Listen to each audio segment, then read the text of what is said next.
Assalamualaikum warahmatullahi wabarakatuh. Hari ini saya akan membahas tentang game development life cycle. Sebelumnya, saya perkenalkan diri nama saya Muhammad Syafiq Abdullah dan saya akan menjelaskan tentang game development life cycle. Oke, selanjutnya, apa itu game development life cycle or GDLC? Oke, game development life cycle adalah kerangka proses yang digunakan oleh pengembang atau developer game untuk merancang, mengembangkan, menguji, dan merilis sebuah game. GDLC membantu memastikan bahwa pengembangan game dilakukan secara sistematis dan efisien, sehingga menghasilkan produk yang berkualitas dan sesuai dengan tujuan yang ditetapkan.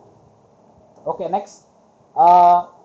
Oke, this is ini adalah GDLC atau uh, Game Development Life Cycle. Pertama, kita adalah menggunakan mempersiapkan konsep atau ide. Kita kenal dengan ideation stage. Lalu setelah kita mendapatkan ide apa kita akan membuat game tentang apa, kita masuk ke stage of pre-productions. Jadi kita akan persiapkan semuanya, seperti aset, apa saja yang kita butuhkan, aset rumah, aset pohon, aset environmental, karakter. Kita membutuhkan semua aset yang kita butuhkan, kita buat dulu. Setelah aset yang kita gunakan itu sudah ada dan bisa langsung sudah lengkap, kita lanjut ke proses production stage. Setelah kita masuk ke production stage, kita akan merangkai semua aset yang ada, seperti melakukan codingan, jika ini akan terjadi ini, jika itu akan terjadi itu. Nah, setelah production stage selesai, kita akan masuk ke testing stage. Kita akan tes game tersebut apakah layak untuk dirilis atau belum.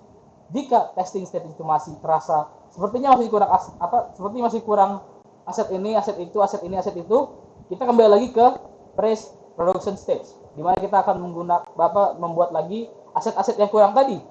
Nah, setelah aset tadi kurang tadi udah dibuat, sudah direncanakan, kita masuk lagi ke production stage atau melogikakan semua aset-aset yang ada atau yang terbaru. Nah, kita masuk lagi ke testing stage. Kita tes lagi apakah game tersebut udah bagus secara konsep, secara aset, dan secara logiknya. Apabila sudah bagus, kita akan pindah ke release stage atau beta yang kita kenal. Release stage itu tidak langsung rilis 100% awalnya atau beta. Kita akan merilis game yang ada, lalu kita mengharapkan feedback dari para player kepada kita. Nah, disinilah kita bisa menggunakan kesempatan untuk melihat apakah game itu benar-benar ready atau benar-benar bagus, tidak ada bug. Biasanya pada saat beta ini memang seringkali kita dapati bug karena memang itu adalah tujuan dari beta testing. So, jadi kita tahu apakah ada kekurangan di game kita. Jika ada feedback, kita balik lagi ke testing stage, lalu kita ulangi lagi dari dari production stage, lalu ke pre-production, lalu ke production stage, lalu kita testing lagi, baru kita rilis lagi. Jika kita sudah puas dengan hasilnya setelah beta testing atau rilis awal, early release, dan setelah itu kita bisa langsung rilis di full release, dan kita bisa lanjut ke stage berikutnya yaitu post release, yaitu maintenance stage, di mana kita bisa mengupdate game, mengupdate event, atau bisa menambahkan fitur-fitur lainnya di post release atau maintenance stage. Oke, langsung saja kita masuk ke penjelasan lebih lanjut lagi. Oke, yang pertama, konsep atau ideation stage. Nah, pada awal ini adalah untuk menentukan ide dasar game. Kegiatan yang bisa kita lakukan pada tahap ini apa? Yaitu yang pertama, brainstorming ide game dengan tentunya kelompok yang kita punya atau diri sendiri lah. Kita brainstorming ide game apa yang kita mau kita buat gitu. Lalu menentukan genre gamenya apa yang mau kita buat, RPG kah, FPS kah, atau casual kah, atau puzzle kah, itu terserah dari Anda. Lalu membuat konsep cerita apa yang mau kita usung, tema apa yang mau kita usung dari game tersebut, seperti konsep cerita, karakter, dunia game, dan mekanisme permainan yang telah kita tentukan dari tema yang kita cari. Dan terakhir adalah menentukan target audience dan platform, mobile, PC, atau konsol. Jadi menentukan target audiens seperti misalnya kita membuat game tentang edukasi. Nah, target audiens kita adalah tentunya anak kecil seperti anak SD, SMP atau SMA paling tinggi.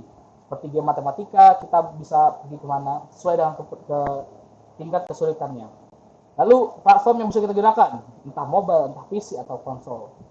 Lalu tahap selanjutnya adalah pre-production stage, yaitu tahap perencanaan sebelum pengembangan penuh dimulai, seperti membuat aset-aset. Kegiatan yang bisa kita lakukan dalam stage ini adalah membuat game design dokumen atau GDD, yaitu dokumen yang merinci seluruh elemen game atau aset seluruh game, desain gameplay, level, karakter, dan mekanik. Pengujian konsep dengan prototype awal, menentukan teknologi dan alat yang akan digunakan seperti mesin game atau game engine seperti Unity dan Unreal Engine yang paling banyak digunakan. Lalu yang terakhir adalah membuat rencana anggaran dan jadwal proyek. Hal ini penting untuk men-tracking atau untuk melihat jadwal-jadwal pembuatan game kita. Selanjutnya setelah semua aset berhasil, semua aset ada, sudah dibuat, GDD sudah ada semua, kita bisa masuk ke production stage. Tahap inti di mana pengembangan game dilakukan secara penuh. Nah, kegiatan yang dilakukan apa? Programming, menulis kode, mekanika game, AI, fisika, dan sistem lain. Ini dipergunakan untuk memasukkan logik untuk game yang ada. Lalu art and design, membuat aset visual, model 3D, karakter lingkungan yang seharusnya sudah diselesaikan pada saat pre-productions. Lalu menambahkan audio, menambahkan musik, level design, dan integrasi elemen masing-masing game, seperti agar masuk logika dengan baik. Lalu selanjutnya adalah testing stage. Testing stage adalah proses pengujian game untuk memastikan tidak ada bug atau masalah teknis.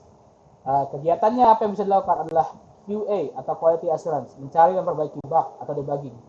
Playtesting, menguji gameplay untuk memastikan keseimbangan dan keseruan permainan.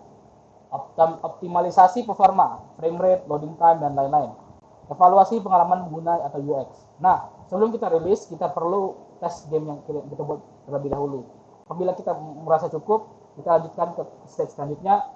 Jika kita tidak merasa cukup, kita bisa kembali ke pre-production stage, apa yang salah, lalu kita lanjutkan lagi ke production stage. Setelah kita merangkainya lagi, baru kita tes lagi di testing stage lagi. Next lagi, kita lanjutkan ke release stage. Apabila testing stage sudah benar, tidak ada yang kurang, kita masuk ke release stage atau beta testing. Game siap rilis di publik. Namun, kita tetap mengharapkan beta testing dulu sebelum merilis full ke publik, karena kita butuh feedback untuk game tersebut. Apakah ada bug yang terlewat, entah ada fitur-fitur yang kurang. Kita perlu masukkan dari player yang memainkan game kita tentunya.